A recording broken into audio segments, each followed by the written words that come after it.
Алхамдулилля, благодаря Аллаху Субхану, который дал нам тауфик, как мы с вами собрались на наш маджлис, наш ифтар, и принято представляться.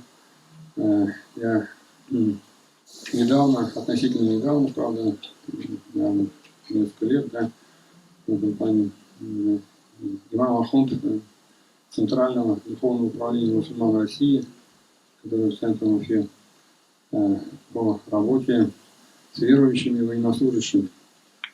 Ну, это буквально, можно сказать, недавно, в связи с событиями, которые у нас 22-го года начались, да. Вот. А так, хотелось рассказать одну историю, все-таки кто же мы есть, когда вот в прошлом году осенью был на зиарате. Зиарат — это посещение могил праведников наших великих в Узбекистане, в Самарканде, в Бухаре. И там была организована конференция в Бухаре большая. Собрались шейхи со всего мира, с разных стран. И один из организаторов из Малайзии, шейх, сказал: вот мы баннер готовим для конференции.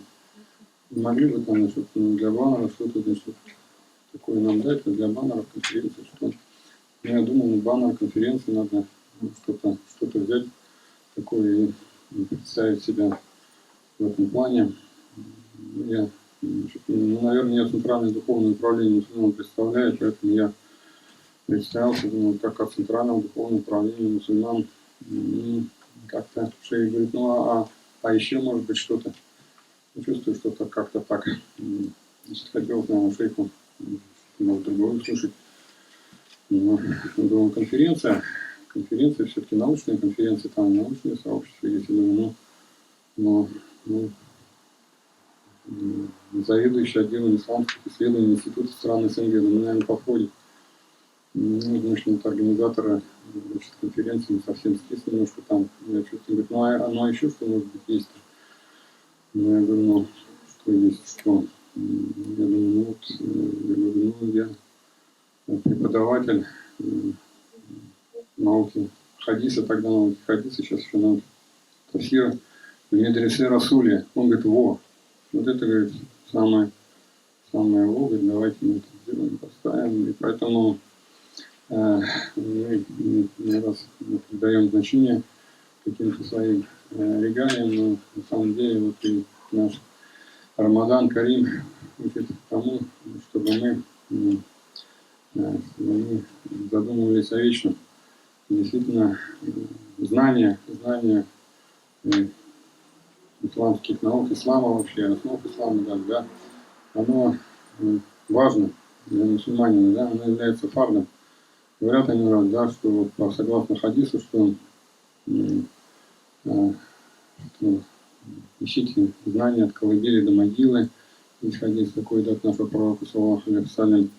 И там есть еще хадис о том, что ищите знания, даже если вам придется в Китай добраться, да, в Китае добраться.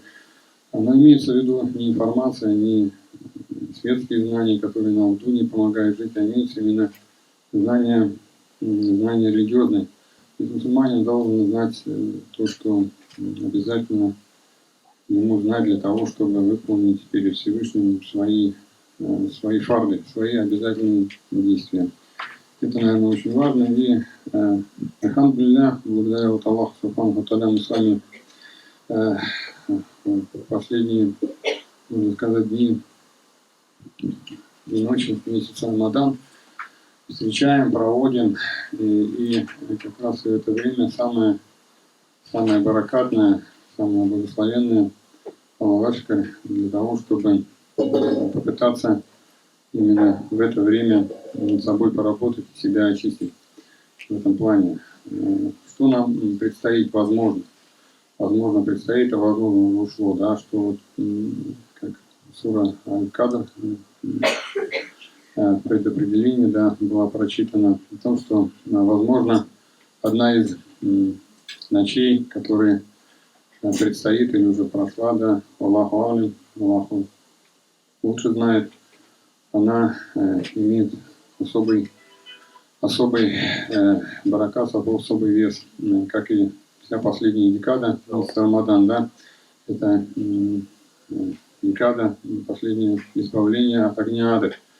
Весь месяц это месяц милости Аллаха, но особенно последние дни и ночи Аллах особенно милостив к нам, и в это время нам нужно побольше обращаться к Нему с молитвами, да.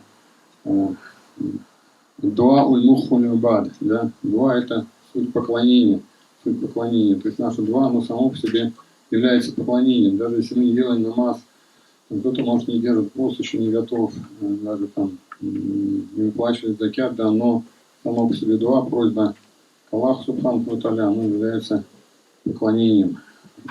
Ну, просто даже если объяснить, вот сура Фатиха была прочитана, да, что сама сура Фатиха, она, ее смысл, который является сутью Корана, да, священного, да, открывающая, используется в каждом намазе, она является именно дуатом, когда мы просим Всевышнего Аллаха, чтобы Он нас направил на сират аль-мустаким, да, на истинный путь. И поэтому нужно обращаться чаще с дуа.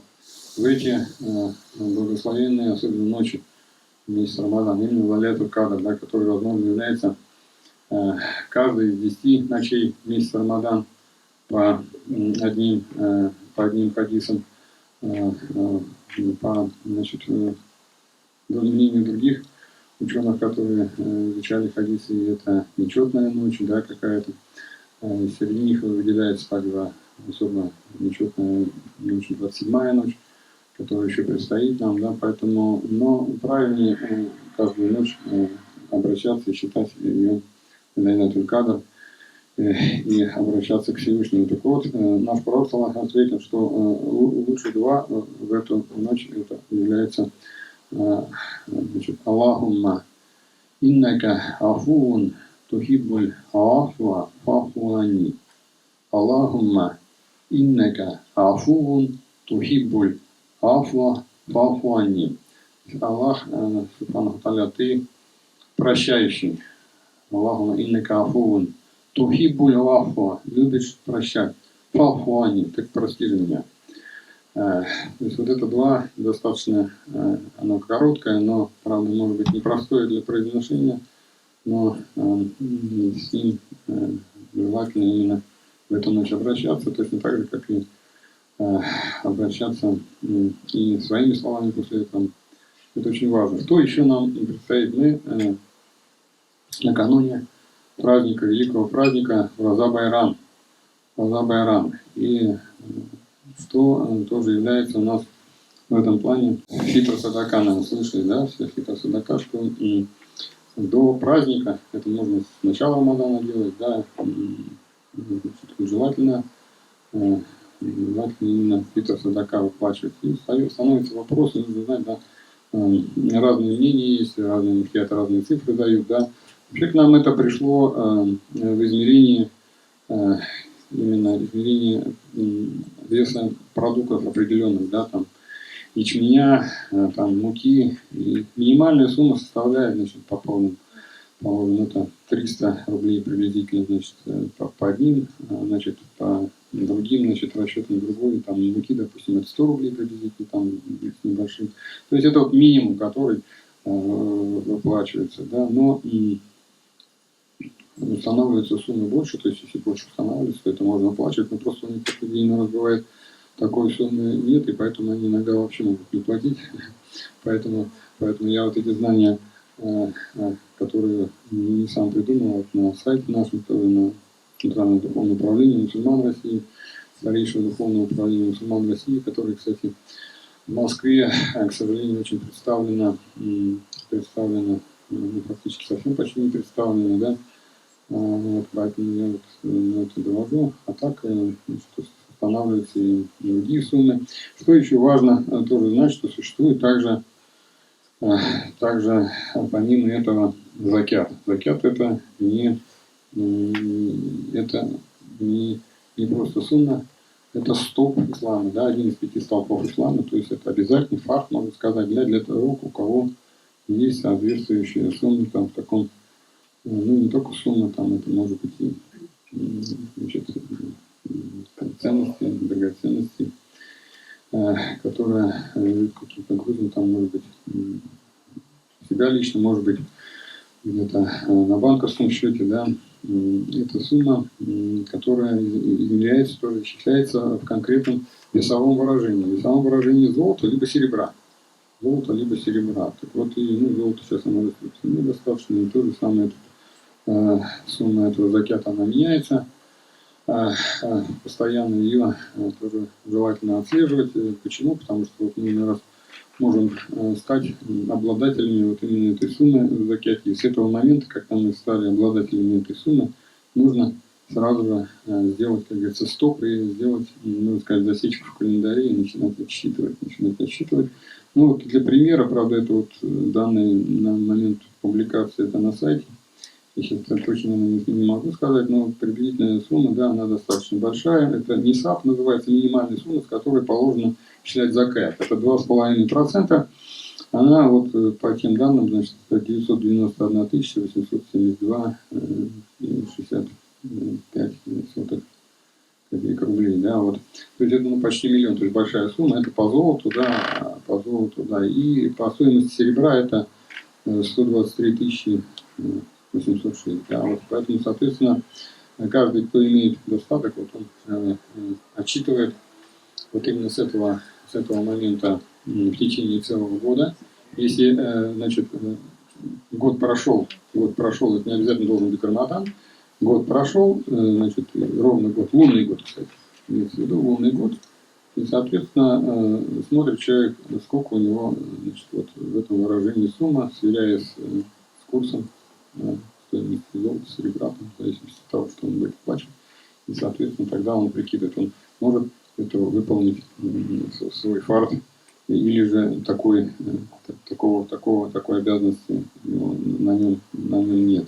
Помимо этого есть третья составляющая, которая, кстати, тоже ихсан, искренность, чтобы наши вот эти все ряды поклонения, они все, и вообще все, оно делалось с искренностью, да, каким образом, то есть таким образом, значит, делать это, что поклоняться Аллаху Субхану, тогда как будто ты видишь его, а если не видишь, то как будто он тебя видит.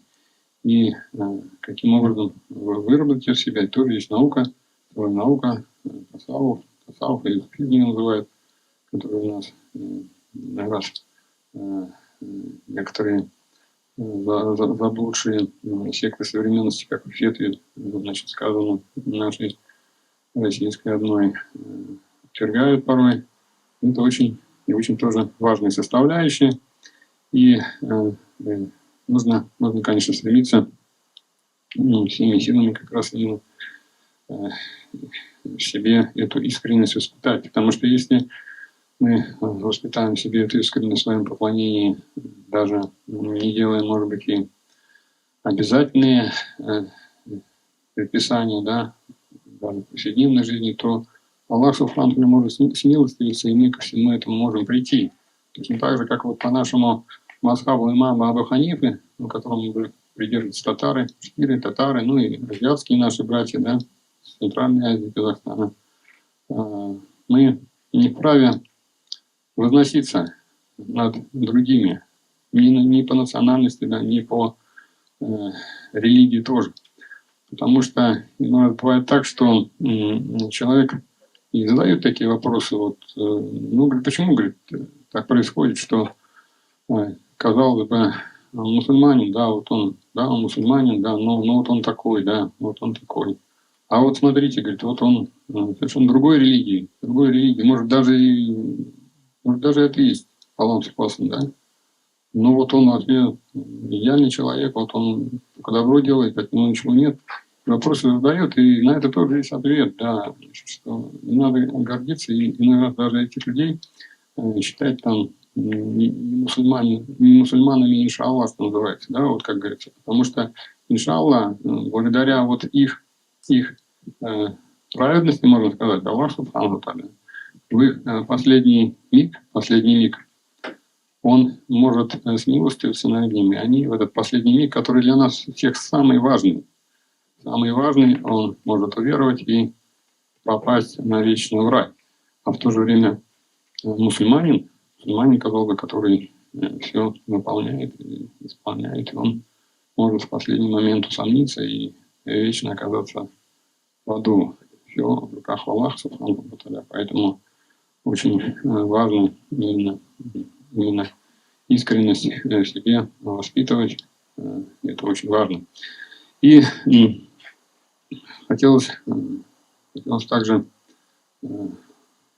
в эти дни, последние дни, особенно баракатные дни и ночи, есть Рамадан, во время нашего маджлиса, призвать вас тоже все-таки осознать, что все мы не без греха, и ежедневно, совершаем какие-то, прегрешения. Даже месяц Рамадан особенно, да, они имеют еще больше вес в плане воздаяния за это. Призвать все-таки, посмотрев внутрь себя, сделать намерение, ният, просить у прощения у Аллаха, субхану Всевышнего, за наши прегрешения, которые мы порой совершаем ежедневно, может быть, даже за грехи, да, которые были в прошлом, да, и сделать намерение вести жизнь в дальнейшем с таква, с богобоязненностью, но не с животной боязнью Аллаха, субхану тааля, что Он накажет, да, а именно боязнью нарушить Его повеление из большой любви к Нему. И я прошу повторить за мной слова калимат ат-тауба с этим намерением. Бисмиллахир рахманир рахим. Ля иляха илляллах.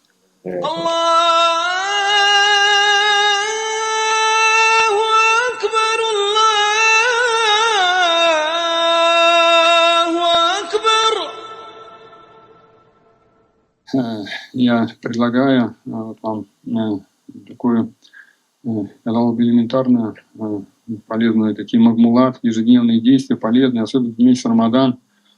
Это истихфар, формула истихфара.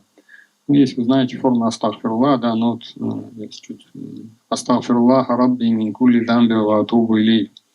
Так, 100 раз утром, 100 раз вечером просить у Аллаха субхану ва тааля прощения за прегрешения. Притом наш пророк, которому Аллах субхану ва тааля простил грехи, несмотря на это, он 70 раз в день делал истихфар. По другим риваятам даже 100 раз, да? Что говорить о нас. Другое очень такое баракатное, благое деяние тоже, в дополнение к нашим фардам, да, это салават нашему пророку, саллаллаху алейхи вассалям. Аллахумма салли аля сайидина Мухаммаду ва аля али сайидина Мухаммаду ва барик вассалим. Тоже предписано аятом Корана, да, если салават. И очень тоже, как мы вначале говорили, после этого делать дуа. После салавата, после истихфара дуа принимается в большей степени вероятности, в большей степени. Тилават аль-Кур'ан, читать Коран ежедневно, да, тем более вот именно месяц Рамадан Коран был послан. Ежедневно читать Коран, и кто, может быть, не... Потому что это ибадат. На арабском языке чтение Корана – это ибадат, это поклонение. Может быть, кто-то не читает еще Коран, то читать его на русском. Есть перевод смыслов Корана. Кстати, наши в Казани, наши татары очень хороший перевод смыслов выпустили. Да, для начала можно так начинать с намерением все-таки изучить со временем там таджвид, арабский алфавит и читать его на арабском. Иншаллах, интернет позволяет обучаться вообще очень интенсивно этому в этом плане. И всегда стремиться помнить об Аллахе субхану ва тааля, что бы мы ни делали. Это не просто, конечно, потому что, как правило, мы забываемся и грешим.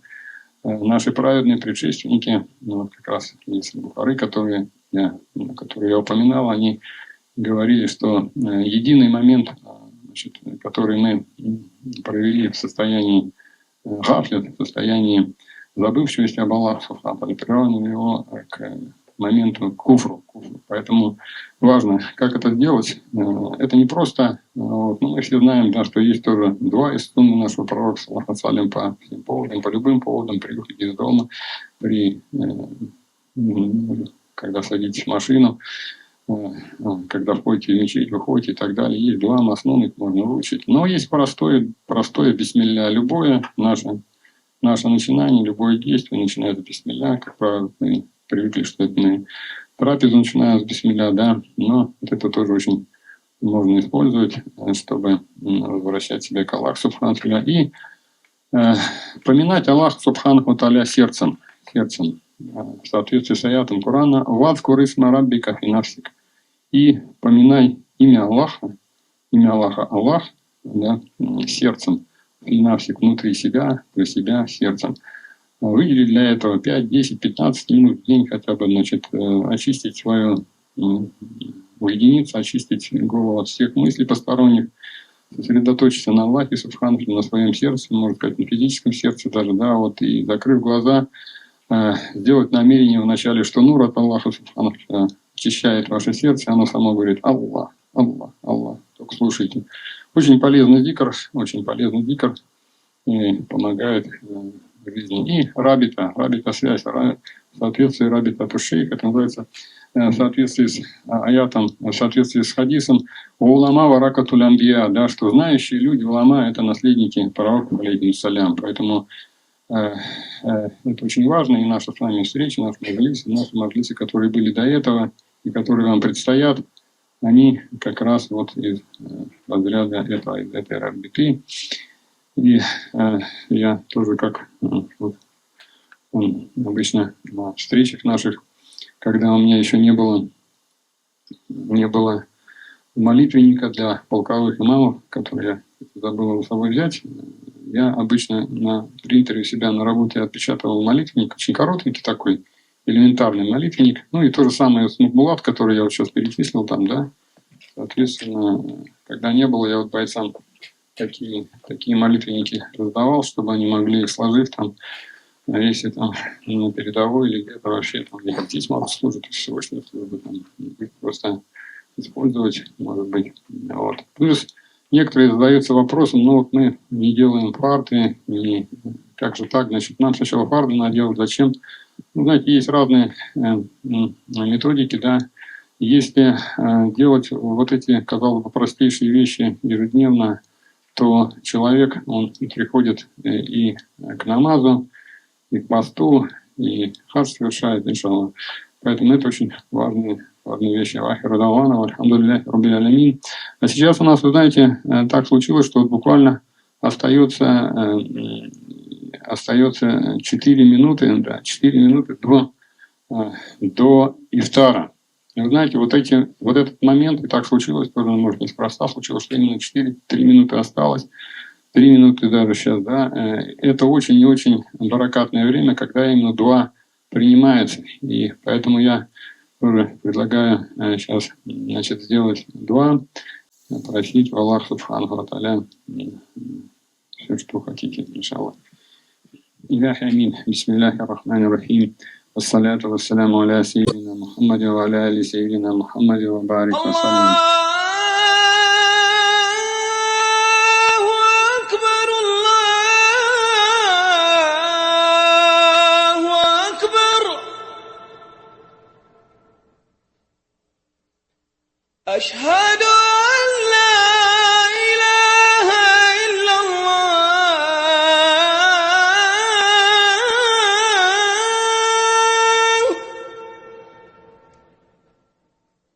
أشهد